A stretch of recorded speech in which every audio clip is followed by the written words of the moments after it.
Welcome back to Siyasi शतरंज। ख़वातीन और हज़रात, ब्रेक से पहले भी हमने जिक्र किया था वज़ीर ख़ज़ाना शमशाद अख्तर साहिबा की जो स्टेटमेंट थी आज फ्यूचर समिट के अंदर पाकिस्तान के हवाले से। लेकिन इस फ्यूचर समिट में दो ऐसे ख़ास मेहमान मुझे मिले, और अल्हम्दुलिल्लाह जो मैं आपसे मिलवाने भी वाला हूँ, जो कि मुस्तकबिल की बात करते हैं, दुनिया को रिप्रेजेंट करते हैं। एक हमारे साथ जो खातून हैं वो कुवैत से बिलोंग करती हैं, एक बरतानिया से बिलोंग करती हैं। उनसे हम गुफ्तगू करेंगे आखिर दुनिया का और पाकिस्तान का मुस्तकबिल है कैसा। विदाउट एनी फर्दर डिले तारुफ कराता चलूँ, मेरे साथ मौजूद हैं दाना अल सालिम, जो कि एक ग्लोबल टेक एंटरप्रेन्योर हैं, साथ साथ इन्वेस्टर और इनोवेशन पे काम करती हैं। 19 साल की उम्र में आप को फाउंडर थी याहू यूरोप की 1995 में। Thank you so very much Dana for coming on our show. It's pleasure and honour to have you on the show. और उनके साथ मौजूद हैं तारा पेरी लव, जो कि ऑथर हैं, राइटर हैं, स्पीकर हैं, सेल्फ सस्टेनेबिलिटी पायनियर हैं, और यकीनन बात करती हैं एक बेहतर मुस्तकबिल की, एक ऐसा मुस्तकबिल जो सस्टेनेबल हो, जो कि हमारी कुदरत के लिए अच्छा हो, हमारे एनवायरनमेंट के लिए अच्छा हो, हमारी दुनिया के लिए अच्छा हो। Tara, thank you so very much. It's pleasure having you on the show and welcome to Siyasi Shatranj. Dana, my first question to you. Of course, future, the biggest concern for future is climate change. How do you see this change happening, and are the humans, we individuals, changing with the climate or not? Yes, you're absolutely right. Climate change is a very big concern, especially since it doesn't involve borders, frontiers, politics, etc.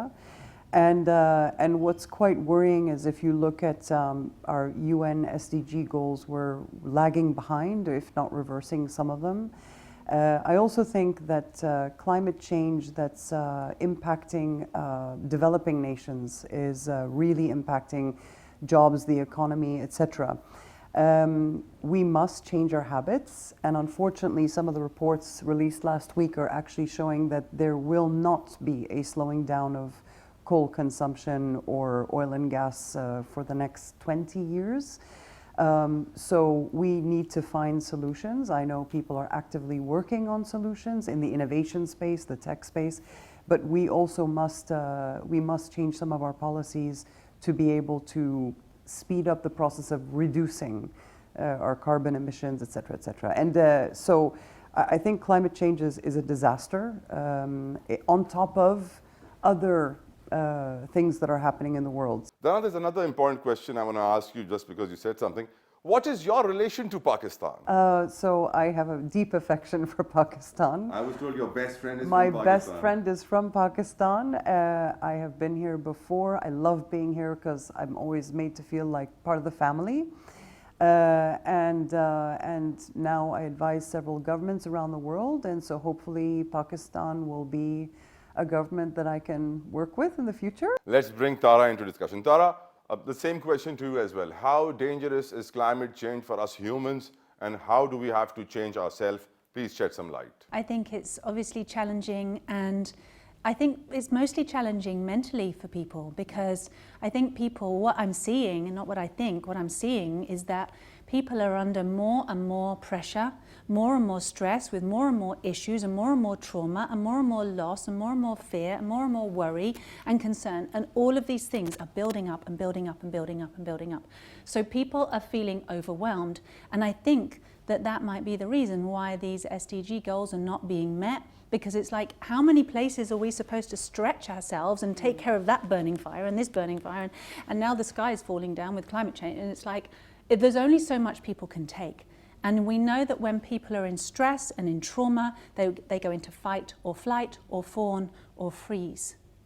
And their stress responses, their trauma responses. And what I'm seeing is that most people are having some kind of trauma response. And is that something that actually we could do something about? And if we could, would it make a difference? So I'm a really big believer in my professional career of 20-something years, that when we address the inside, then the outside changes as a matter of almost more effortless impact.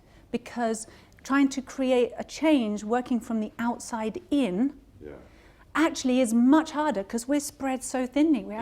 We're spinning plates. And actually, what if we took a completely unique and different approach and spun it on its head, flipped it, And actually, we took our point of awareness, our ability to focus and be conscious and make change and transform, and we plugged it into ourselves. And we first learned how it means and how it feels to be sustainable as a single one human being. Because when I think we get it right here, we'll get it right there.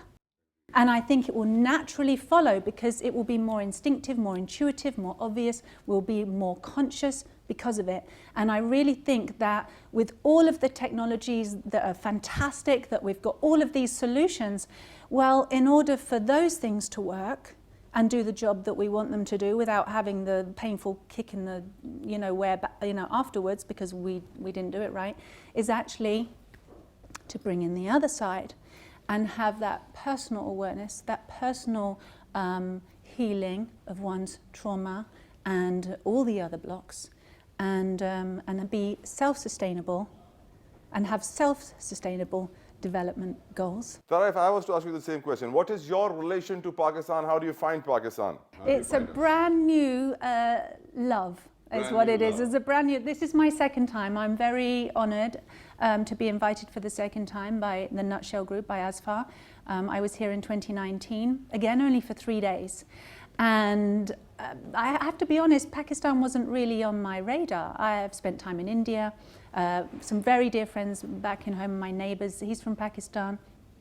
Of course I know lots of people, but it was not a place I ever thought I'd visit. So when I came here first time, we had time out, we saw some museums, we saw the beach, I learned about some of the history, and I'm just absolutely delighted to be back. I really want to go climbing in the mountains. Dana, you're an investor.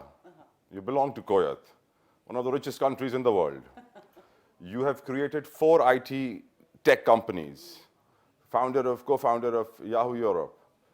But I was shocked to find out that you haven't invested in Pakistan as yet. How come? What is stopping you, Dana? Well, I'm one of the advisors to Abhi, one of the fastest growing fintech companies out of Pakistan. So you're advisor to a huge fintech company in Pakistan. Huge fintech company. They're doing a great job. Their purpose and mission is amazing. There are many other fintech companies that are fantastic. I also do see a lot of advancement in possibly tech around agriculture. So agri-tech is one of the most pressing things in the world right now. Health tech, edu-tech? Yes, absolutely, absolutely. But those have already and always been important and in the background. I think the more pressing issues right now is running out of food and water. So I think that's why we also saw like a sudden jump in the last 2 years in agri-tech investments. People are actively working on how do we feed people, how do we improve the seeds we plant, and how do we optimize the water we use, and 70% of fresh water in the world is used by agriculture. Increase our yields with no nutrition in it. Well, we have to try to increase our yields with nutrition in it. With genetically modified. So yeah, I'm not saying that ed tech is not important. Of course it's important, health tech as well. But yes, I have seen a real burst on the scene in Pakistan on the fintech side, just as I've also seen in other places in the world, because the need is there. And I think one of the pressing issues more recently was banking the unbanked. And so there was this challenge of how do we bank the unbanked around the world. So there was this burst of, fintech processes. It's also because banking licenses started to change, so it made it a little easier to build upon. Right. But a connecting question to this. Of course, agriculture, you said, is very important. Very. But the way the international world is changing. We've seen the Russia-Ukraine war. Currently, we're seeing a Palestine-Israel war. Do you think it's going to affect our future? Yes, it does. If anything, and how? So let's step even further back before the Ukraine war, the pandemic, right? This is what showed our weaknesses globally in import and export, which I know is important to Pakistan as well. It showed that the world is very, very connected. Supply chain had issues getting food to children who were in public schools and being fed once a day by public schools. Now they're locked up, they're starving. We started to see real weaknesses in our global system. It also showed how connected we are to each other, right? It's like 90% of food is flown into Dubai every day. Yeah. That is not sustainable, right? So they started actively working on how do we grow our own things in vertical farming, whatnot. as an example, right? Pakistan is lucky because you can grow food. Other countries cannot even grow food. There's 1% of arable land in the GCC. So even before the Ukraine war, we started to see weaknesses, and people, especially in the innovation sector, they're always the first to move and start building solutions. Then you've got the Ukraine war. Let's not forget about Sudan, because Sudan is a huge land that was made to feed Africa. You know, they have wheat, they have crops, etc. Well, now they're in a war. So that also affected food supply. So yes, we saw food supply being affected in many places because of civil unrest, right? Because of wars, because of whatnot, or climate.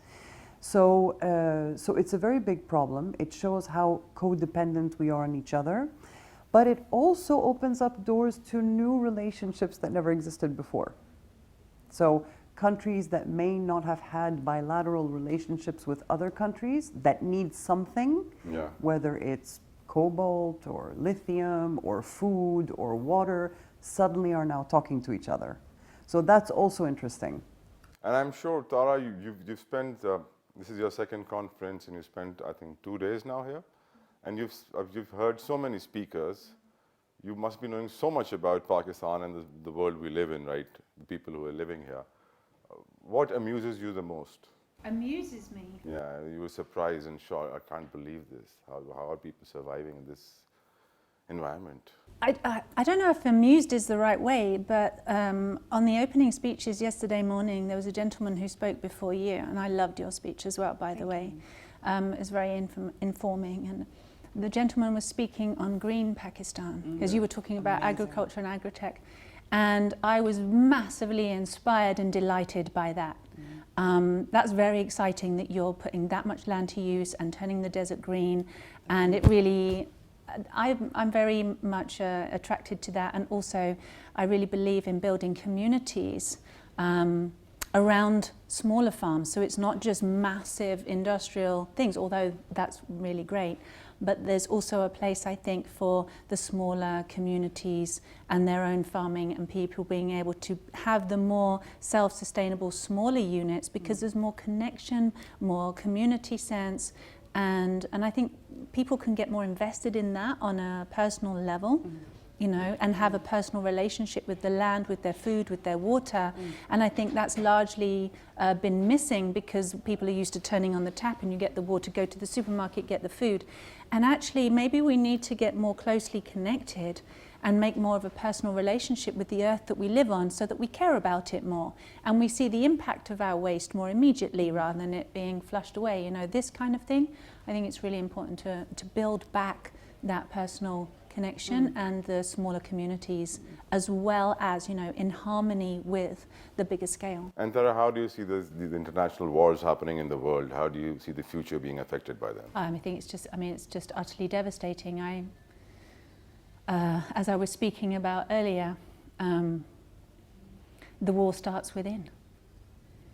The war starts in every single human being on this earth. The war in our minds with who we are and why we're here. The war between our mind and our hearts and our conscience. The war that we have with accepting who we are, with dealing with our own fears and our own inner demons, and all of these things about being a human being. And from what I see is that war starts in the individual, and then it spreads to others, and then, you know, it escalates to the point where then of course it blows up, and then millions of people get hurt and killed. And it's because basically people aren't at peace within themselves. So how can we hope to have a world full of peace for our children and our grandchildren? And I really do hope, and I pray and I believe in that. I have to. I think we all have to believe in that and want that and take that seriously, so that we can all thrive. But that peace starts within each person. I agree.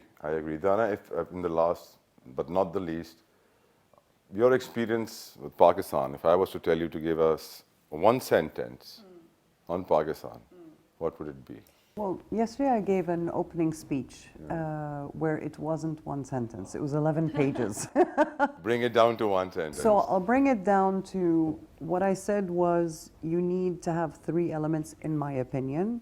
You need to have perspective, purpose, and pragmatism. And there are some countries out there that are following that kind of methodology, and they have been succeeding. And I agree with what Tara said, is you have to build like a mission, and you have to align everyone in the country from top to bottom on this is our mission. And so that even the person that is sweeping the street knows I am here because this is the mission of my country and I'm following through with it. So from top to bottom. You need to have that, but then you need to set in place all of the stakeholders, whether it's private or public sector, to align with that mission and set out clear steps that everyone has access to so they know how they can participate in this mission. That's the dilemma, Dana. We in Pakistan for the past 30 years, 3 decades, every 3 years, because our government never lasts for 5 years, so every 3 years we get a new mission, a new plan, everyone gets onto the plan, and the next 3 years say goodbye to the old plan, that messed everything up, let's come to the new plan. I think which is really difficult for the people of Pakistan to adjust again and again. So we've lost hope in those missions being in one line. Your last message to all the people who are watching, Tara? Well, what's the mission that everybody wants? What does everybody want? What is powerful enough that it's not just a good idea that's going to disappear in a little while, the latest new thing that we've got to focus on? What's the need that's always there that drives human beings?